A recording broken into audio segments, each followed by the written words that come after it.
We have two big name quarterbacks as CJ and the Houston Texans are taking on Justin Herbert and the Los Angeles Chargers in Houston. This is your 2025 AFC Wildcard prediction and preview video. Hit subscribe if you're new. Also hit the like button. Let's start with the home team, the Houston Texans, one of the most disrespected teams in the national media. All I've heard the last 3 weeks, whoever gets the 5th seed, they're going to be in good shape because no one wants to face the Baltimore Ravens. The Houston Texans have one of the best defenses in the NFL, and they still have a very good quarterback in CJ. They finished 10-7 for a reason. There is no such thing as a bad playoff team. You get to the playoffs, you have a chance to win the Super Bowl, and this is back-to-back years for the Houston Texans. So if you're a Houston Texans fan, that's a great situation to be in. Their offense did take a step back this season. And let's start with their offense in this matchup against the Chargers. Their offense may be in some trouble. Their offensive line has been one of the worst offensive lines in the league this season. CJ has been under a lot of duress. He's been under a lot of pressure, and he's been sacked and beat up a lot behind this line of scrimmage. But when you look at Laramie Tunsil, he's easily their best offensive lineman, and he is still one of the best tackles in the league. You have to find a way to go out there and run the football behind Laramie Tunsil. The Los Angeles Chargers, they have a very good defense, but they have a lot of light boxes. You have Joe Mixon. Run this offense through Joe Mixon. Joe Mixon had 1,016 rushing yards on the season. 11 rushing touchdowns. He averaged 4 yards a carry. He's not going to go out there and get you a 60-yard rush in this matchup because of how fast and how physical the Chargers are, but that's okay. If you can rip off a big run, you can easily go out there and reset your downs. And in that situation, you can work off a play action and get the football out quick. Another reason why this offense took a step back, because they're 20th in passing offense. The reason why this took a major step back for the Houston Texans, they made a trade to bring in Stephon Diggs. And Stephon Diggs was a very good player before he tore his ACL on a non-contact injury. And you had Tank Dell mixed in with Nico Collins, and Nico Collins missed time this season dealing with a hamstring injury. If we go back to what happened last season, not once, but twice against the Ravens, once in the playoffs and once in the regular season, they could not beat that press man coverage. It was a lot of cover 2 and a lot of cover 1 matchups against the Ravens. And we saw that just a couple weeks ago on Christmas Day. If you get into a situation like that against the Chargers, Bobby Slowick has to be creative enough to go out there and stack wide receivers on top of each other. You're not going to have Tank Dell. He injured his knee a couple of weeks ago against the Kansas City Chiefs. But you brought in Deontay Johnson. Deontay Johnson can be a key player in this matchup. He's going to have to be a key wide receiver. You're going to have other guys step up besides Dalton Schultz and also Nico Collins. And Nico Collins has been the only consistent threat at the wide receiving position since Tank Dell went down, and the same with Stephon Diggs. Dalton Schultz has solid numbers, but compared to last season, he's not the same tight end, and he has to catch the football in crucial situations. But you're going to have to stack wide receivers on top of each other and get creative. Put Deontay Johnson alongside Nico Collins. Run a screenplay. Deontay Johnson, he's had some drop passes before in his career. He's had some dropping issues his freshman and sophomore year in the NFL. But since then, he's done a better job of taking care of the football. This is a man that has had over 1,000 receiving yards once in his career. I'm not saying he's going to go out there and have over 150 receiving yards in this matchup, and he doesn't have to. Get him the football in space. He is known for yards after the catch and what he's able to do after he catches the football. Let him create space and get him the football and get creative. Because Coach Harbaugh and Jesse Mentor, the defensive coordinator for the Chargers, they're going to be physical up front. They're going to bring in Thule. They're going to bring in Joey Bosa. They're going to bring in Khalil Mack. You have to protect CJ, and you have to get creative with the pass game and the run game. When I look at this rushing attack, it's not a bad rushing philosophy that Bobby Slowick has. But you're just trying to run the football up the middle and kick it to the outside. That's not going to work against this defense. And the Los Angeles Chargers, their rushing defense has been the top of the league. Over the last few weeks, they've given up a lot of big rushing plays, especially that game against the Tampa Bay Buccaneers. You saw Bucky Irving, he did a number on them because they were able to do a lot of pitches to the outside. But Bucky Irving has a lot of speed to his game. Joe Mixon is not a slow running back, but he doesn't have that burst coming out of the backfield. You have to find a way to go out there and create some misdirection, pull some guards one way, and get physical up front. It's going to come down to, can your offensive line go out there and outmuscle the defensive pressure of the Los Angeles Chargers? I don't have much faith that they can, but I've seen the Texans go out there against dominant front sevens, and they've had very good games. against the Dallas Cowboys. The Dallas Cowboys front seven is not a bad front seven. And we saw Joe Mixon go out there and have a good attack against them. Granted, the Dallas Cowboys are one of the weaker teams in the NFL this season, but you guys get my point. That's a physical defense, and they run very fast. And I look at CJ. He's had some bad moments this season due to coaching. When Bobby Sloyd got outcoached by Jeff Hafley, the defensive coordinator for the Green Bay Packers, and that matchup, CJ only had 86 passing yards, 10 of 21 on the day. 0 passing touchdowns, 0 interceptions. Against the Baltimore Ravens, he was 17 of 31 for 185 passing yards, 0 passing touchdowns, 1 interception. He got sacked 5 times. And he got sacked 4 times against the Kansas City Chiefs. You have to buy him enough time in the pocket. You're not going to go out there and bring in a free agency piece right now at the offensive line position, but get the football out quick. Do what you did last season. And CJ has to fully see the field better. 20 passing touchdowns and 12 interceptions this season. It's not that bad, but it's not that great either for a quarterback that had a great rookie season. Go back to the basics. Get the football out quick to negate this pressure. And I would screen pass this team to death. That's the one thing that I would do against the Chargers, to slow down that pass rush. Do some tunnel screens, jailbreak screens, get that football out quick, do some extended handoffs. And every play doesn't have to go for a big play. If you're down this game by 7 points, that's okay. That's why you have a kick-ass defense. You believe in those guys. You take your time. Do not make the crucial mistakes against the Chargers. That's what they want you to do. The Chargers defense, they're great at taking the football away, and they're great at making the quarterback speed up their clock and making them force passes to where passes don't need to be. Don't force the football to Nico Collins. I've seen CJ in the last month. He gets frustrated. He'll throw the football deep down the field to Nico Collins. You may have a safety that rotates over. Now he's in double coverage. Don't panic against the blitz. Don't panic against the pressure. And I will also do this as Bobby Sloyd. I will slide the offensive line. And I'll make CJ run the offensive line to the right or to the left. More so to the Laramie Tunsil side. And then you could deliver the football off. If you have a pass that goes for 3 to 4 yards, that's okay. That's a basic run play. We've seen Tom Brady do this, and Patrick Mahomes and Joe Burrow do that. You can live with the smaller plays. Don't take those chunk shots down the field when you don't have to. But I look at the offense right now with the Texans. They're going to be in trouble, not because of CJ, not because of Joe Mixon and Nico Collins. It's because of everyone else around them and because of the coaching with Bobby Sloyd. If he can outcoach Jesse Minter and keep him off balance, they have a chance to win this game with their offense. And I do believe that CJ can go out there. He can put up 14 to 17 points against this defense of the Chargers, because the Chargers, they're dealing with a lot of injuries on the back end, particularly in the safety position. Then you can take those deep shots down the field if you can get enough time inside the pocket. And I will also chip on the right side with Dalton Schultz. Chip, have him come on a check and release route and deliver the football off. Quick and easy passes. That is what Bobby Sloyd did last season, and that's what Bobby Sloyd has done sometimes this year.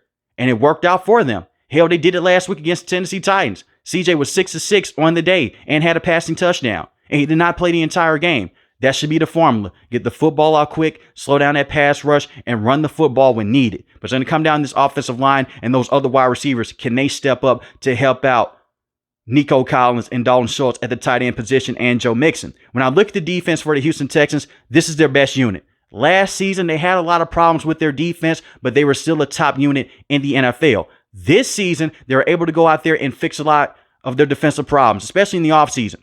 When you look at the Chargers and their offense, they don't have the best wide receivers in this league. They have Ladd McConkey.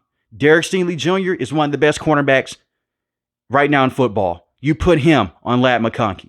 You have Kamari Lassner. They didn't have a true number 2 cornerback last year. Now you do. You have Kamari Lassner. You have 2 top-tier corners that can go out there and play press man coverage all day long.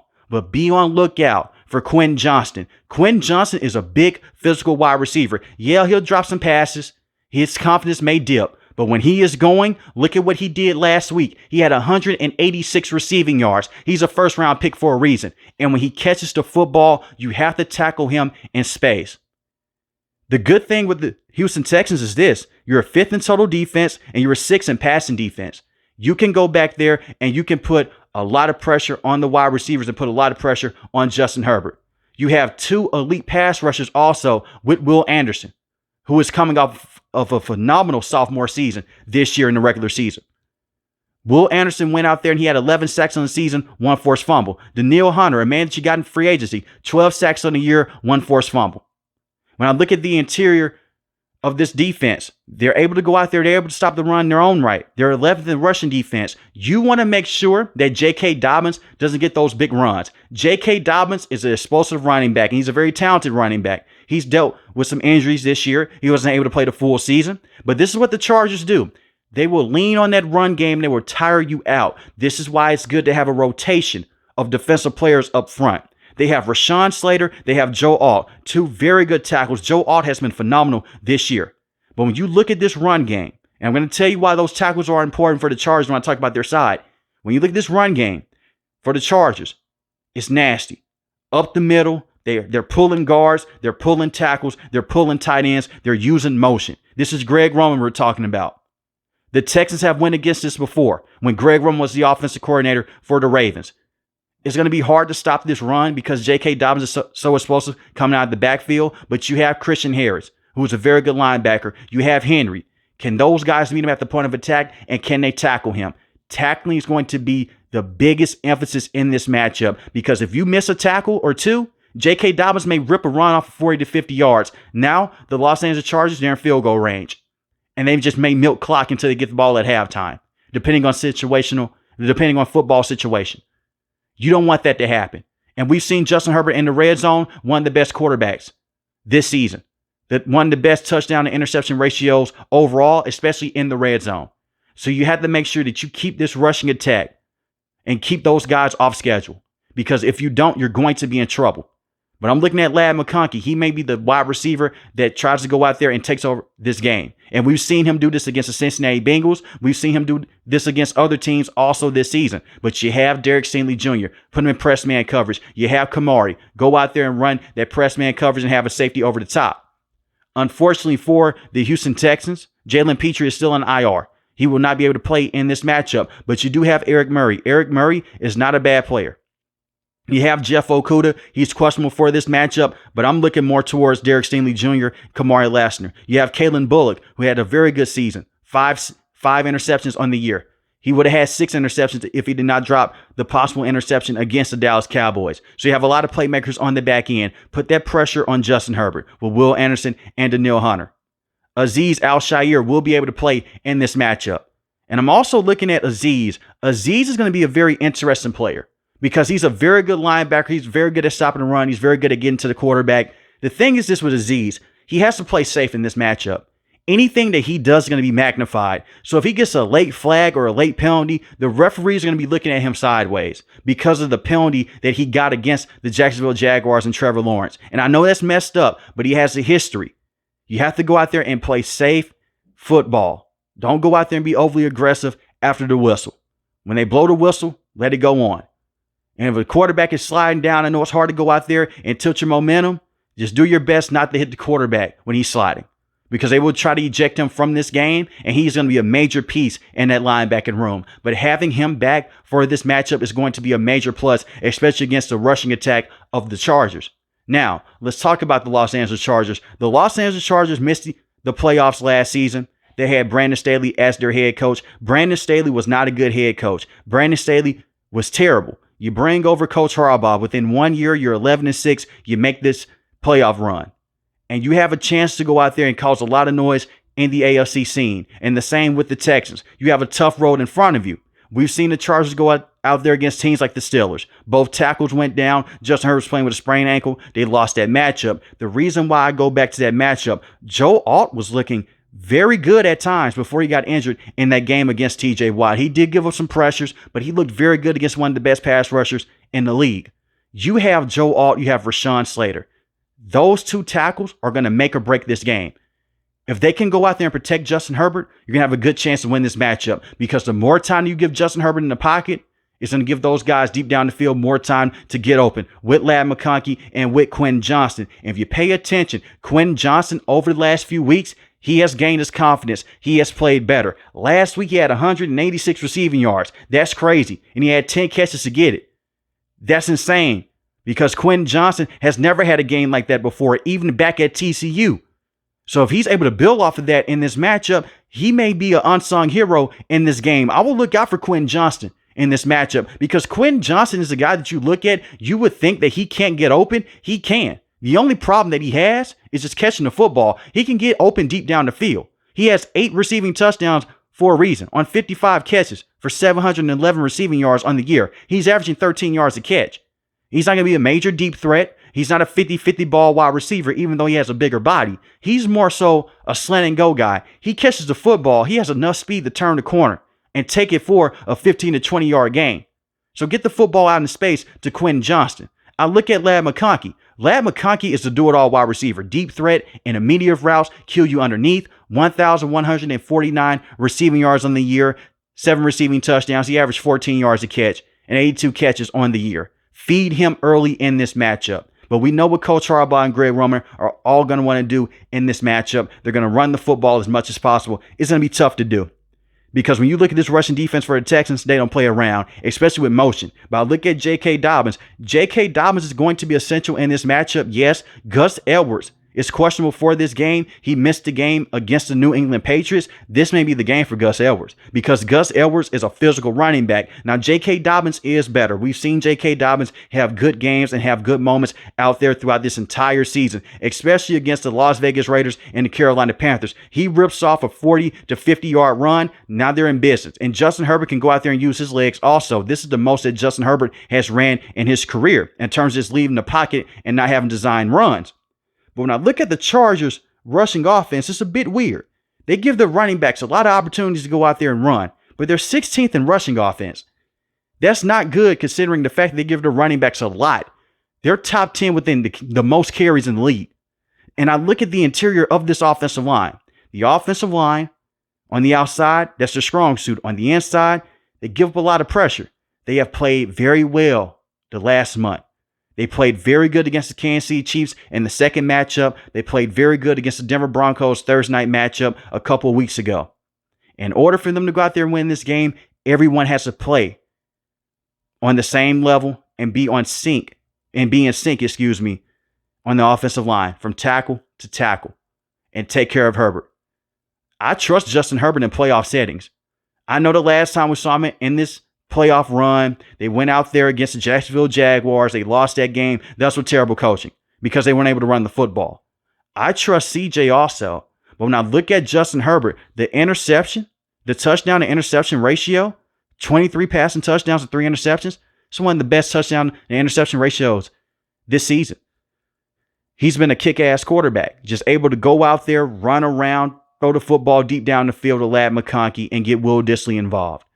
And those tight ends, they may come in handy because Stone Smart was able to get a lot of reps when Will Dissly went down for a couple of weeks dealing with an injury. Will Dissly is a good receiving tight end. This is the most receiving yards that he's ever had in his career with a team, but he's also a very good blocker. Stone Smart is a former quarterback and wide receiver out of college. He's an athletic tight end. Do not be surprised they run a 2 tight end set. They work off of play action and they have Stone Smart coming over on the crossing route and they get some big yards off of it. This is not going to be an explosive game for either offenses because both defenses are so dominant. But I like both of the quarterbacks, but it's going to come down to the offensive line protection. I trust the Chargers offensive line more than I trust the Houston Texans offensive line because of Joe Alt and Rashawn Slater. Joe Alt had a great rookie season. And I want you guys to think about this if you are a Chargers fan. This is the worst that he may ever be in his career because he's a rookie. He's going to only continue to get better, which is crazy to think about. Now, when I look at this defense for the Chargers, a complete 180 from last season. They were bottom of the league in terms of passing defense. This season, their passing defense, they're 7th. And their rushing defense, they're 14th. This is a defense that's very weird. They are a catfish defense. They will put a lot of safeties on the field. Now, they're dealing with a lot of injuries at the safety position. Elijah Molden is out for this matchup. He hurt his shin against the Patriots. He won't be able to play in the playoffs, and that sucks. But you still have Gilman, you have Tony Jefferson, Eddie Jackson. Hopefully Eddie Jackson doesn't touch the field. But you do have Gilman, and you have Derwin James. The reason why I bring up these safeties, they will put a lot of safeties on the field. That helps them stop the run. And they'll just only have 2 to 3 linebackers in the box. The reason why I help them stop the run is because Derwin James floats around. Derwin James is essentially just another linebacker on the field when he's at the safety position because he's able to do so much. He could cover tight ends. He could cover crossing routes. He is just a very good athletic safety. He's not going to go out there and have 5 or 6 interceptions in the season, but he doesn't need to. He makes tackles in space, and this is going to be needed for this game against Joe Mixon. Joe Mixon loves to bounce the run out to the outside. Who's going to be there waiting for him? Derwin James. Who's going to also be out there waiting for him? Khalil Mack, Thule, and Joey Bosa. Thule this season had 8.5 sacks. And he was in a rotational situation with him and Joey Bosa. If they can go out there and put a lot of pressure on CJ without blitzing, you could put an extra defensive back on the field. You could put Nico Collins in double coverage. This is going to be a tough game for the Texans to win if that's the case. But I expect for CJ to come out and try to get the football out quicker. That means you need to play a lot of press man coverage. Christian Fulton has given up some big plays. He's had some major penalties against the Baltimore Ravens, but he has been their best cornerback. I will put him on Nico Collins with a safety over the top and play press man coverage. And they've done this before. They did this against the Kansas City Chiefs in the first half of that game. And their offense wasn't able to wake up in the first half. And that is something that does concern me. We have 2 strong defenses in this matchup. Whoever's playing from behind, you may be in a bit of trouble. If you're down by double digits, if you're down by 10 or more points, you may be in a lot of trouble. Because then you're trying to speed up the game. You're trying to rush out there and you're trying to get the big plays. Both of these defenses are stingy and they can take the football away. More so with the Texans than the Chargers. And the Chargers defense is very strong. But the Texans, they have the playmakers in the back end with Derek Stingley Jr., Kamari, and also Kalen Bullock. And they can take that football away. But back to the Chargers here. You have Cam Hart. And you look at these players in the secondary. They're stingy. And I just gave the Texans a lot of credit for taking the football away. The Chargers won a game this season against the Atlanta Falcons. I know it's the Atlanta Falcons with Kirk Cousins. He threw a pick 6 in that matchup. They won that game, did not score an offensive touchdown. They play nasty football, just like the Texans. So these are 2 teams that are mirror images of each other. But when you look at CJ, he's had that sophomore slump this season. And he's had games to where you scratch your head and say, okay, what's going on with CJ? Why is he throwing the football here? Did he not see deep down the field? Why is he not seeing the field clearly? He wasn't able to see the field clearly against the Baltimore Ravens. He wasn't able to see the field clearly against the Minnesota Vikings and the Green Bay Packers because they kept that pressure on him. They ran a lot of stunts and a lot of twists up front, and they were able to blitz from the inside, and those guys on the outside, they were able to seal the edge and keep their grounds. That's the type of defense the Chargers have. And Jesse Minter is that type of defensive mind. He deserves to be in the same conversation with the Brian Floreses of the world and the Jeff Hafley, who did a very good job of game planning against Bobby Slowick. All the Chargers have to do, and this is going to sound very disrespectful, and I don't want it to come off as disrespectful, Bobby Slowick is going to be the weakest link this weekend in this matchup. If Jesse Minter can go out there and he can outcoach Bobby Slowick, they win this game. Because Justin Herbert would do a great job and take care of the football. I've seen CJ go out there and have 2 interceptions in a game. I've seen the Baltimore Ravens go out there and completely dominate this team on Christmas Day. Now, with all that being said, the Chargers have been dominated also. They didn't score an offensive touchdown against the Falcons, and they also had a very tough day stopping the Tampa Bay Buccaneers. They didn't score a single point in the second half, so this can go either way. So with me saying all those negative things about the Texans, you can still say the same thing about the Chargers and Justin Herbert. But I trust Greg Roman more because he's been in this situation. And he's made those Super Bowl trips before with Coach Harbaugh in the past, with the San Francisco 49ers, with the Baltimore Ravens. This is going to be a tough matchup. If you love offense, this is not the game for you. I think this will be a defensive-led game. I think that this game will be close. I have the Los Angeles Chargers winning this game. And I have the Los Angeles Chargers winning this game 24-17. But let me know in the comment section below, who do you have winning this game, the Houston Texans or the Los Angeles Chargers? If you're new to the channel, hit the subscribe button. If you like the video, hit the like button. Most importantly, I want each and every last one of you guys stay safe, stay positive. Thanks for the video, guys. God bless. Peace.